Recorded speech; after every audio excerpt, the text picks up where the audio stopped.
What is NFT staking? What is staking for that matter? I prefer mine medium rare. Today I want to talk about what exactly staking is and what does it have to do with my collection of JPEGs. Let's get into it.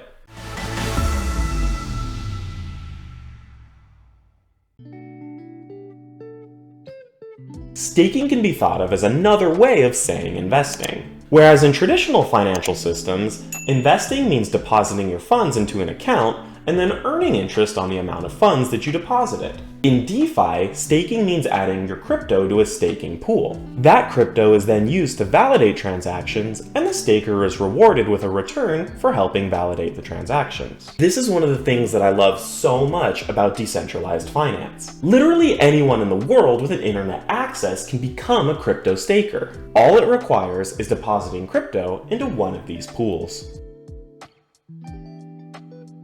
As more and more blockchains switch from the proof-of-work method of validating transactions to the ever more energy-efficient proof-of-stake method, the need for users to stake their crypto increases, as well as the opportunity for people like you or I to earn APY. APY stands for Annual Percentage Yield. Annual Percentage Yield is similar to APR in traditional finance. APR stands for Annual Percentage Rate, which is a tool that's been used for a long time to reward investors for investing their fiat. Now, as with most opportunities in decentralized finance, there comes a level of risk. There is risk in staking your crypto. While staking your crypto will increase the amount that you have, it usually requires that crypto to be locked up for an extended period of time. Removing your crypto from the staking pool usually comes with a fee if you remove it before the unlock period. So if you think that the current price of the crypto will increase dramatically, staking might not be the best return for you.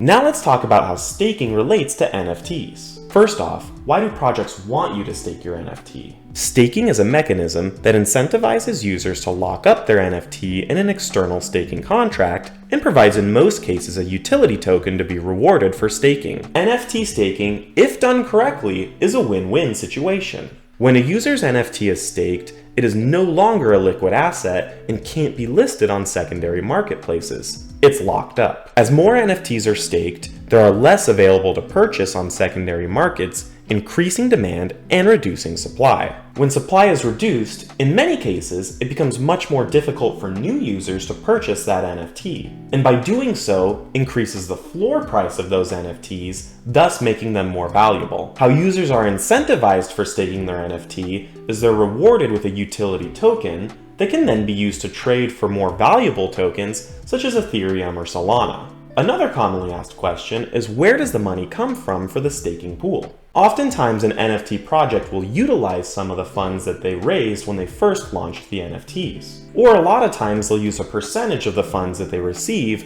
when the NFT is sold on a secondary market. A great example of an NFT staking pool done correctly is Tayo Robotics. When the Tayo Robotics launched their utility token Scrap, the starting price was around $1.50 per token, and you received around 8 tokens a day just for staking your NFT. Instead of just the token to reward users, they created a system where the token had various uses, including the ability to burn scrap to customize your NFT, or for breeding the NFT, allowing the users who owned 2 NFTs to make baby Tayos. This was a huge success, because as with many NFT projects, the utility token's value decreases over time. But as you can see in this chart, the token value actually went up as demand for buying the token exceeded demand for selling. NFT staking is the next evolutionary step in incentivizing people to contribute to decentralized finance. Before NFTs became so mainstream, people were staking altcoins. Now as NFTs become more and more popular, staking those have become the newest trend in decentralized finance. Alright guys, hopefully I was able to answer some of the questions you had in regards to NFT staking. Make sure to like and subscribe for all the latest news and updates in the crypto world. Thanks for watching.